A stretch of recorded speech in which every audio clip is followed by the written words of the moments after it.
নমস্কার বন্ধুরা, তোমরা সবাই কেমন আছো? আশা করি তোমরা সবাই অনেক ভালো আছো। আমরা অনেক ভালো আছি। তো আজকে নতুন ভাবে নতুন রূপে আমরা চলে এসেছি একটা তোমাদের ভিতরে নতুন একটা ভিডিও নিয়ে। আচ্ছা, তার আগে তোমাদের কাছে জানাই, আমি থাম্বনেলটা দেখছিলাম একটু আগে, তো থাম্বনেলটা দেখে আমার মনে হলো যে মানে সবাই বলে আর কি যে যে যে ধর্মে আছে সে সেই ধর্মের সাথেই অ্যাডজাস্ট করে থাকবে বা অন্য কোনো ধর্মে যাবে না। তো আমি থাম্বনেলটা তেমনই দেখছিলাম। আচ্ছা, তোমাদেরকে তার আগে টপিকটা মানে জানাই। অবশ্যই। টপিকটা হচ্ছে আমি হিন্দু মুসলিম হওয়ার কারণে আমার মার জীবন থেকে কি হারিয়েছে। আসলে এটা তো সত্যি, মা বাবাই তো মানে আমাদের পেছনে থাকে। দুনিয়ার সবার আগে মা বাবা, তারপরে সবাই। একদমই তাই। তো তাদের কষ্ট দিয়ে আমার মনে হয় না যে কোনো কিছু করাটা উচিত। কিন্তু এখানে যা দেখলাম যে হিন্দু ধর্ম হয়ে মুসলিম ধর্মকে বিয়ে করেছে, কিন্তু আমার মনে হয় এটা হতেই পারে, এটা নরমাল, ক্যাজুয়ালি, এটা ক্যাজুয়ালি ব্যাপার। একদমই তাই। জীবনটা তো কারো মানে কেউ আমাকে বলবে যে এটা করো, তাই বলে আমি সেটা করব, আমার মনে হয় না সেটা সবারই পার্সোনালিটি বলে কিছু আছে ব্যাপার। আর গাইস, আমরা কোনো ভিডিওটা আমরা এখনো পার্সোনালি দেখিনি, তোমাদের ভিতরেই থাম্বনেলটা দেখেছি, খুব ইন্টারেস্টিং একটা কিছু একটা মনে হলো, তার জন্য ভিডিওটা আমরা করছি। আর আমাদের ফুল ভিডিওটা তোমরা আমাদের বক্সে পেয়ে যাবে। আর প্লিজ গাইস, যারা আমাদের চ্যানেলে ফার্স্ট টাইম ভিজিট করছো গাইস, তারা প্লিজ গাইস একটা লাইক, কমেন্ট, একটা সাবস্ক্রাইব করো। চলো বন্ধু, আজকে ভিডিওটি শুরু করা যাক। আমার কথা মনে পড়ে, কারণ মা 24 সালে তুমি বেশি কষ্ট পাইছো কোন বিষয়টা নিয়ে? তুমি 24 সালে পাওয়ার সব থেকে আনন্দের সংবাদ কি ছিল? বন্ধ করছে কেন? আমার বাবা তখন বলতেছে 25 সাল যাওয়ার আগেই হয়তো বাবা আমাকে দিনের পথে নিয়ে আসবো। আপনারা শুনতে পারবেন যে আসসালামু আলাইকুম, hello everyone, welcome back Tanvir and happy YouTube চ্যানেলে আপনাদের সবাইকে স্বাগতম নতুন একটা ভিডিওতে। দেখতে দেখতে আমরা আরেকটা নতুন বছরে নতুন দিনে পা দিয়ে ফেললাম। দিন বললে ভুল হবে, দিন প্রতিদিনের মতো যেমনই কাটে আমাদের আলহামদুলিল্লাহ তেমনই কাটতেছে। তো 24 সালে শুরু থেকেই আমরা আমাদের জীবন থেকে অনেক কিছু হারাইছি, এবার অনেক কিছু পাইছি আলহামদুলিল্লাহ।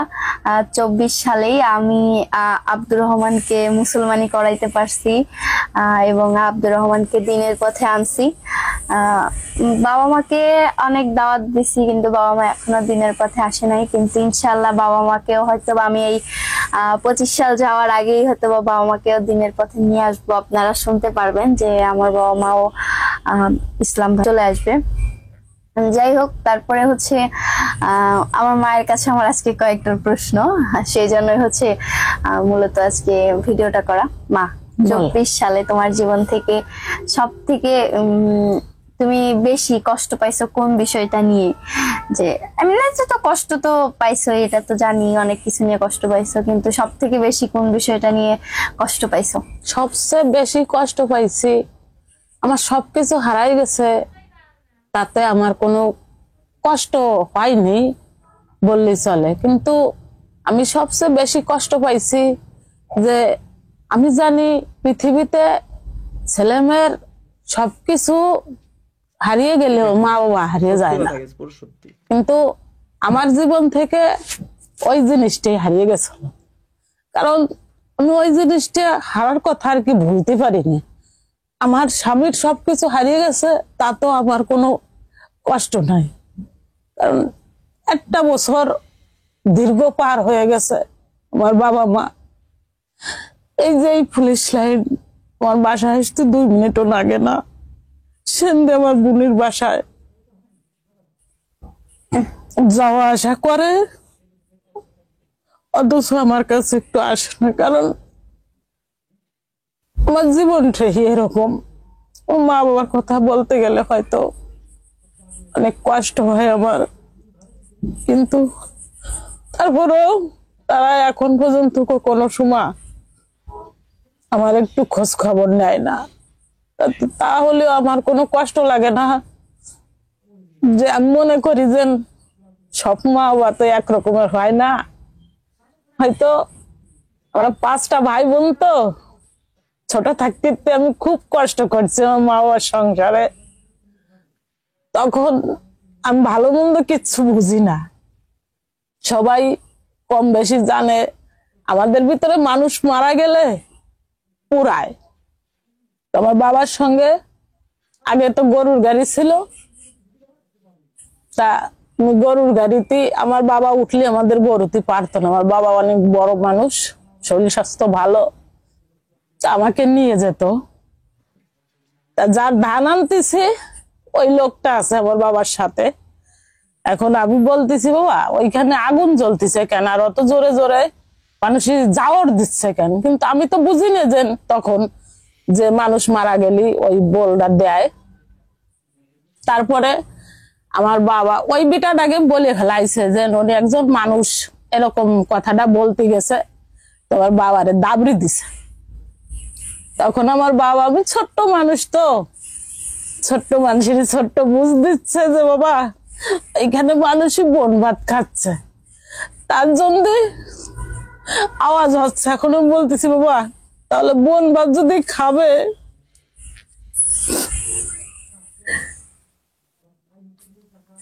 তাহলে ওইরকম কাপড় চাপড় পুরা গন্ধ করছে কেন? আমার বাবা তখন বলতেছে মানুষের ওইখান থেকে হয়তো মুরগি চুরি করে আনছে।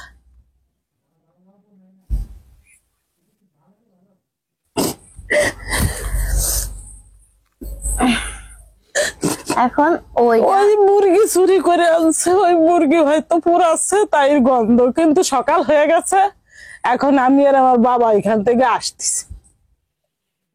এখন দেখে গে সবাই সাদা কাপড় পরিয়া, মানে কাপড় এক পাশ পরা আর এক পাশ রোদ্দুরি দিচ্ছে, আমাদের ভিতরে তো এইভাবে করে। আমি বলতেছি, বাবা তুমি আমার কাছে মিথ্যা কথা বললে কেন? মানে আমরা গাড়ির ধান টানতে টানতে ভোর হয়ে গেছে।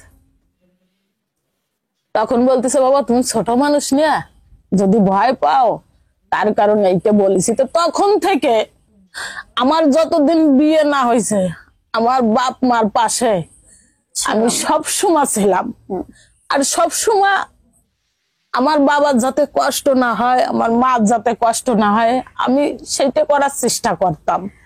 আর এখন আমার মা এখন মনে রাখি না, এই জন্য আমার মায়ের অনেক বেশি কষ্ট। যাই হোক, মা থাক, আমরা তো আছি। আমি তোমার কষ্ট বুঝি না, তুমি সেটা বলো। এই দুনিয়ায় জানি না আমার আব্দুল রহমানের কোনো কিছু আমি ভোগ করতে পারবো কিনা, কিন্তু আমার হ্যাপি যেটুক করে আমি জানি যাদের ছেলে মেয়ে অনেক টাকা ইনকাম করে, খালি অর্থ থাকলে ভালোবাসা পাওয়া যায় না। অর্থ ছাড়াও যে কত ভালোবাসা আমাদেরকে বুঝোই, মানে আমি বলে কাউকে বোঝাতে পারবো না। বাবা মার ঋণ কখনো শেষ করা যায় না, আর সন্তানরা কোনোদিনও পারবে না। কিন্তু আমি তারপরও সবসময় একটা কথাই সবাইয়ের উদ্দেশ্যে বলি, সবসময় বলি যে আমার কারণে হয়তো বা আমার মা, আমি এটা নিজেকে দোষী যে আমার কারণে হয়তো না না, এইটা তুমি বললি আমরা কষ্ট পাই বাবা, এসব হচ্ছিল না। তারপর আগে থেকে আমি দেখছি, আমি অনেক ছোটবেলা থেকেই আমি এটা দেখছি যে আমার মা একটু সবকিছু থেকে একটু মানে বেশি বঞ্চিত থাকে বা একটু মানে আলাদা টাইপের থাকে। আমার যে ছোট মামনি আছে, সে যেমন আমার মুখে এটা আসলে বলা সাজে না, কারণ আমার নানা নানি মানে নানা নানি তো হ্যাঁ আমারে অনেক বেশি ভালোবাসছে ছোটবেলা থেকে, আর আমার অনেক আদর করছে, আমার জন্য অনেক কিছু করছে এবং আমার মায়ের জন্য করছে। কিন্তু আমার ছোট মামনির জন্য যা করছে বা যতটুকু করছে আমার মার জন্য অতটুকু করে নাই, আর আল্লাহ রহমতে করার দরকারও নাই। আমি যতদিন বেঁচে আছি আর আমার বাবা মার যতদিন আমার বাবা মা বেঁচে আছে, আমি আমার বাবা মার জন্য আমার যতটুকু সম্ভব আমি ততটুকু সবসময় করব। আর আলহামদুলিল্লাহ আব্দুর রহমানও আমি এখনো বোধ ওরা যতটুকু ছোটবেলা থেকে তো আমি মানুষ করছি আব্দুর রহমান রে, তো ওর মনোভাব কেমন, ও কেমন কি এটা তো আমি একটু হলেও বুঝি। তো আব্দুর রহমানও ইনশাল্লাহ বাবা মাকে কোনোদিন ফেলবে না। আর আপনারা সবাই দোয়া করবেন জানি ওকে আমি একটা ভালো মাদ্রাসায় ভালোভাবে পড়াশোনা করে একজন হাফেজ বানাইতে পারি। ও জানি বুকের ভিতরে 30 পারা কোরআন শরীফ মুখস্থ করে নিয়ে জানি ও এই পৃথিবী ত্যাগ করতে পারে, এবং ও জানি ওর বাবা মাকেও দিনের পথে আনতে পারে ইসলামের দাওয়াত দিয়ে। সবাই এই দোয়া করবেন। আর মার কাছে আর একটা প্রশ্ন, মা তুমি এই 24 সালে পাওয়া সব থেকে আনন্দের সংবাদ কি ছিল? আমার সবচেয়ে আনন্দ সংবাদ হচ্ছে আমার আব্দুল রহমানকে মুসলমানি দিছে, আমার আব্দুল রহমান মুসলমান হয়ে গেছে। আর আমার আব্দুর রহমানকে এখন আমি মাদ্রাসায় একেবারে পরিপূর্ণ ভর্তি করে দিয়ে আর এই গোপালগঞ্জের ভিতরে যারা আমাদের তখন আমার মনে যতটুকু কষ্ট আছে সব দূর হয়ে যাবে। না আছে গোপালগঞ্জের ভিতরে যারা আছেন, যদি ভালো কোনো মাদ্রাসা থাকে যেখানে হচ্ছে আব্দুর রহমানকে আমরা পার্মানেন্ট ভাবে রেখে পড়াবো। আমি এখানে গোহরডাঙ্গা একটা মাদ্রাসার কথা শুনছি যে ওখানটা নাকি অনেক ভালো। তো ওইখানকার কোনো কেউ যদি আমার ভিডিও দেখেন তো ওইখানকার ব্যাপারে আমাদের অবশ্যই একটু জানাবেন। আমি আব্দুর রহমানকে চাচ্ছি গোহরডাঙ্গা মাদ্রাসায় ভর্তি করানোর জন্য। সবাই আমাকে এই বিষয়টা একটু হেল্প করবেন। যদি আপনারা ওইখানে কোনো আশেপাশে কেউ যদি থেকে থাকেন, আব্দুর রহমানকে ওখানে আমরা ভর্তি করে দিব। ও ওইখানেই থাকবে, ওইখানে থেকেই পড়াশোনা করবে, আর যখন বন্ধ থাকবে তখন আমাদের কাছে আসবে, তাই না? আর আমার মায়ের হয়তো বা এক বাবা মা তার খোঁজ নেয় না, কিন্তু মায়ের অনেক বাবা মা আছে যারা মাকে অনেক বেশি ভালোবাসে, কিন্তু বাবা মার জায়গাটা তো আর কেউ পূরণ করতে পারে না। এটাই হচ্ছে মানে বড় কথা। আর আমিও হয়তো বা কোনোদিন এটা পূরণ করতে পারবো না।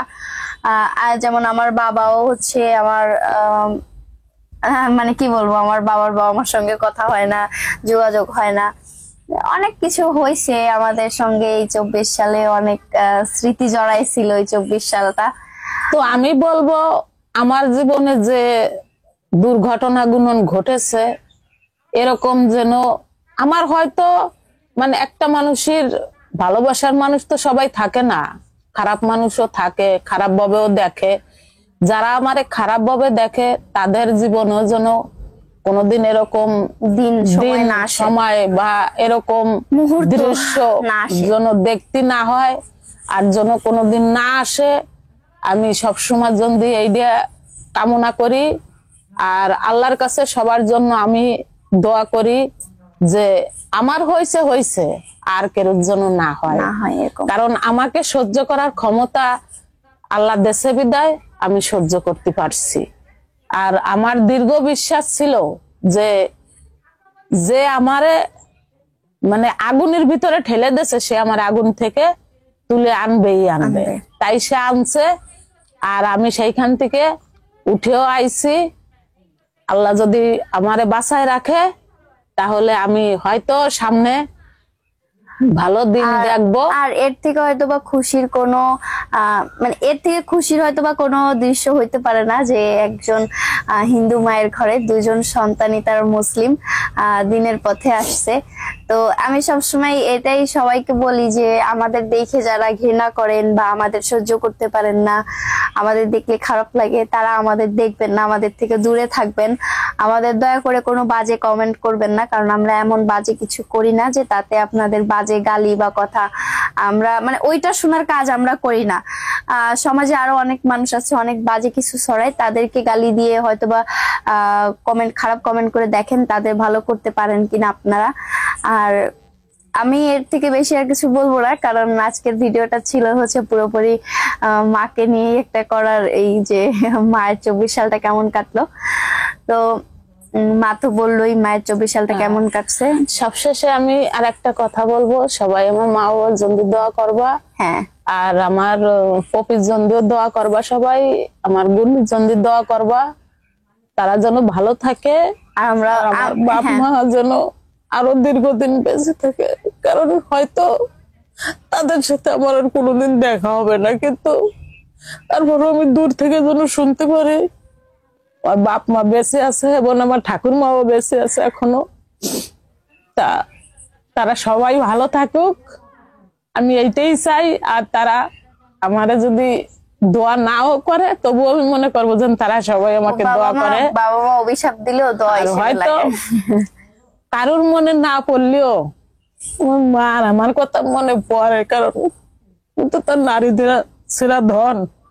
আমার এরকম এই যে দুটো বাচ্চা যখন আমার কাছে আছে আর একটা বাচ্চা আমার কাছে নাই, তার দিকে যেরকম আমার ঠেকে আমার মারও এরকম ঠেকে, কিন্তু ঠেকলেও তারা তো নিরুপায়। কিছু করার নাই, করার তাদের নাই। চার হাত পা বাঁধা। কারণ আমার মায়ের আরো ভাই বোন আছে, একজনের জন্য তো আর সবাই রে হারাইতে পারবে না, মানে আর কয়জনরে তো হারাইতে পারবে না। যেমন আমার বড় মামুনি যখন মুসলিম হইলো, আমার বড় মামুনির সঙ্গে কিন্তু তারা এখনো কথা বলে না। কারণ বলবে কিভাবে, তাদের সমাজ নিয়ে থাকতে হয়, সমাজ নিয়ে চলতে হয়। যেমন আমার বাবা মা আমার জন্য সমাজ ছাড়তে পারছে, তারা তো আর পারবে না। এখন তাদের এই কথা বলে বা এইভাবে বলাটাও আমার অপরাধ, কারণ এটা আমি বলতে পারি না কোনোভাবেই। কারণ তারা তো সবটা জানে বুঝেই তো মানে সবকিছু করতেছে। কারণ এমন না যে তারা পাইরেও আমাদের সঙ্গে কথা বলতেছে না। আমার দীর্ঘ বিশ্বাস যে আমার আমি দাদু দিদাই বলি, আপনারা হয়তো এখন বলবেন দাদু দিদা কেন বললেন, আমি দাদু দিদাই বলি যে তারা, আমি মনে করি তারা সবসময় আমাকে অনেক মনে করে। আর আমার দাদু দিদা আমাকে কতটুকু ভালোবাসছে সেটা তো আমি জানি এবং আমার ফ্যামিলি জানি, যে আমাকে কতটা ভালোবাসা দিয়ে তারা বড় করছে। এখন কে কি বললো না বললো তাতে হয়তো আমাদের কিছু আসে যায় না, কিন্তু তাদের আসে যায়, কারণ তারা একটা সমাজ নিয়ে বেঁচে আছে এবং একটা সমাজ নিয়ে থাকে। যাই হোক, সর্বশেষে ভিডিওটা এখানে শেষ করে দিই। আব্দুর রহমান, তুমি কিছু বলবা? বলো। বলো। যে আমি মাদ্রাসায় যাবো, সবাই আমাকে দোয়া করো। আর তুমি মারে বলে দাও, বাবা নাই তাতে কি আছে, তুমি তো আছো, বলে দাও মারে।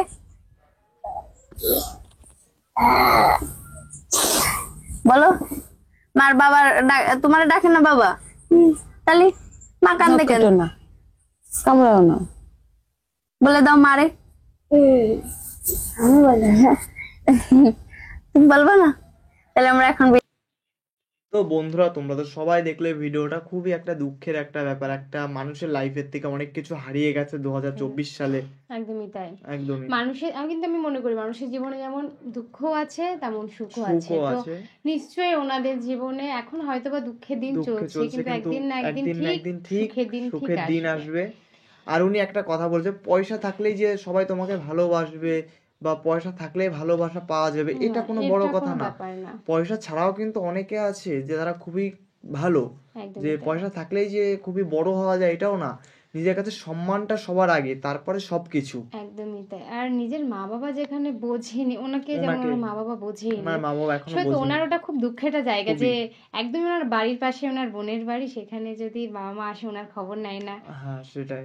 এটা সত্যি একটা দুঃখের। এটা খুবই খুবই খুবই আর একটা এমনিও দুঃখের মানুষের ব্যাপার। জীবনে পাস্টে যেসব কথা আছে সেটা ভুলে যাওয়া উচিত আমার মতে, সেটা রিয়েলাইজ কিন্তু টোটালি ভুলে যাওয়া উচিত। তাও এইসব কথা যখন মাথায় আসে, সত্যি ওনার চোখে মানে যে জলটা এসেছে, হয়তো বা উনি জীবনে এতটাই কষ্ট পেয়েছে যার জন্য উনি আজকে ক্যামেরার সামনে।